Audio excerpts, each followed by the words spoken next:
Hello, everybody. Welcome to the show. We're going to talk about different types of employment law cases.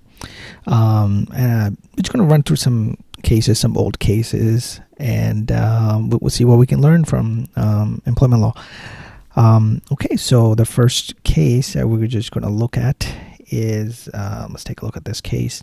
So again, this case was filed October 13, 2023 in District Court, Northern District of Illinois. This is the plaintiff. And against a bank, looks like BMO Bank. I think they used to be called BMO Harris Bank, but I don't know. They must have changed their name to say BMO Harris, BMO Bank. Okay, so this plaintiff is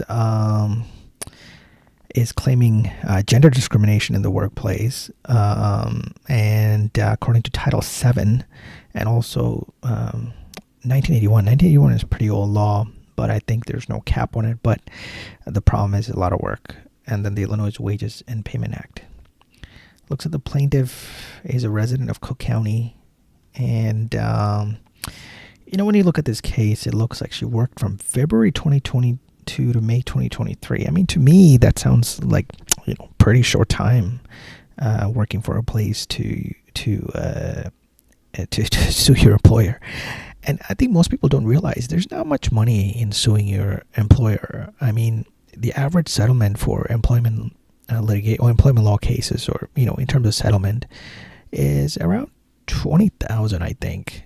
Outside of I'm talking about outside of a blue state. And so on after tax, it's around 10, 15 grand. It's not much.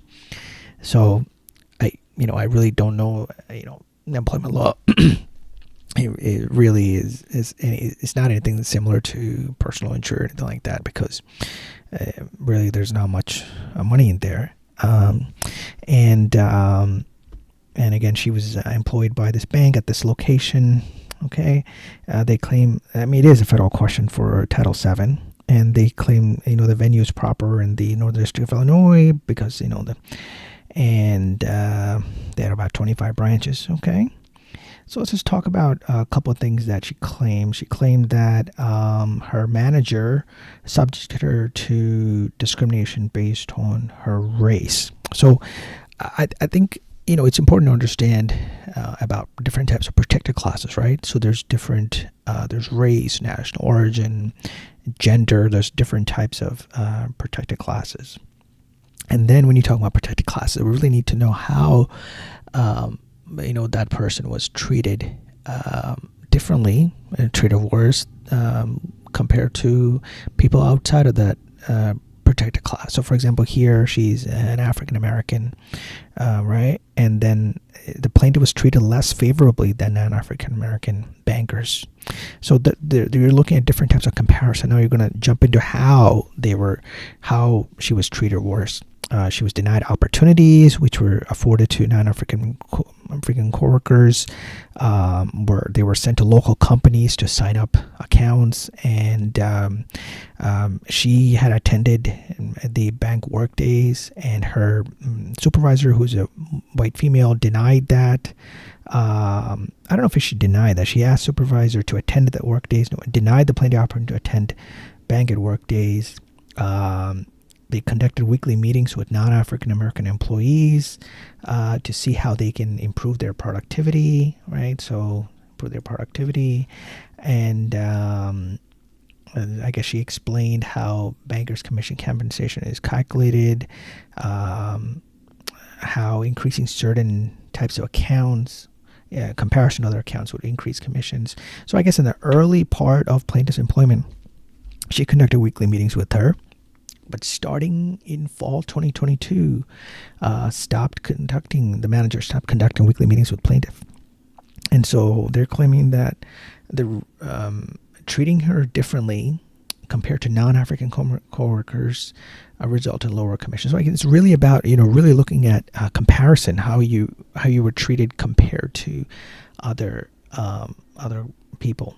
But not other people, I would say people outside of your protected class. So you can't say outside of just people, but non-African American coworkers. And again, I guess she discussed with her coworkers how they could beat plaintiff in terms of, I guess, commission. plaintiff was a top performer. I'm not sure what, how you define top performer, but they don't say it here. Okay, and she talked about hairstyles of African American Black employees. Talked about her makeup was getting on things in the office. Subject to heightened scrutiny compared to similarly non-African American employees. So basically, when you're bringing a racial discrimination claim, you really need to look at comparative evidence, how you were treated compared to people that are not in your protected class, right? So non-African American employees. And she wrote her up. She did not write up non-African American bankers for leaving papers in the printer. And if somebody left, I guess if non-African American bankers left the paper there, she would just simply return it to the banker who left it there. She yelled it in front of customers. She didn't yell at non-African American bankers in front of customers. So I guess, she was treated less favorably than non-African American employees. And she complained about certain things, but I think we really have to look at things that she complained about. So she complained about racial discrimination. So I think in workplace discrimination, after you make a complaint, anything that is negative that happens to you, anything that is that you're treated less favorably is considered retaliation, right? So she made a complaint about racial discrimination in more than one occasion. So anything that happens after this is called retaliation.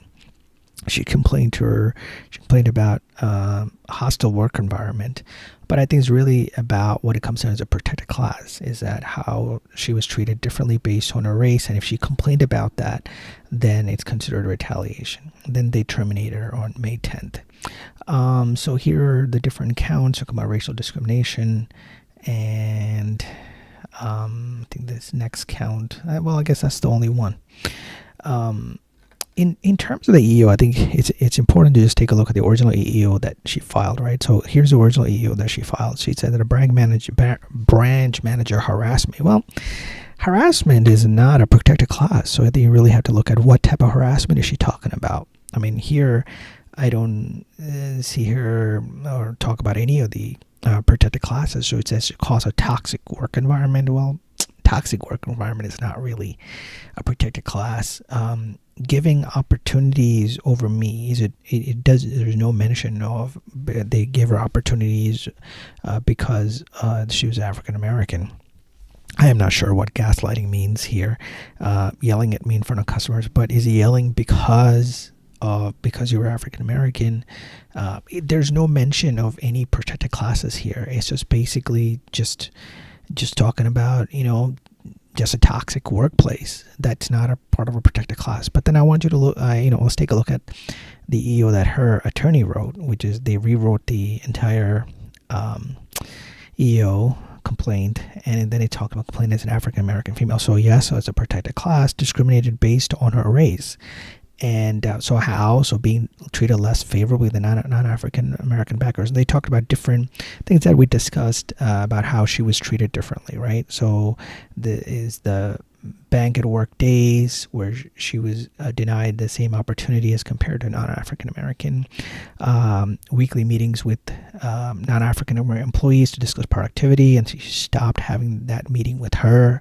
And then she discussed how her coworkers can beat the complaint, so I think when you look at it, the original complaint is weak. It's not good because it doesn't have any of the protected class, and her attorney had to rewrite the complaint. So I think when you talk about racial discrimination, I think racial discrimination is probably one of the weakest claims. I mean, it's really hard to win, especially if you're an African American. But I think if you are some of the claims that are better are pregnancy discrimination, disability discrimination. Those things are much better than a racial discrimination claim. I think, in a blue state it might be, but in a red state, it's hard to find employment attorneys. So if you like this, like, subscribe, comment below. I look forward to bringing more employment lawsuits.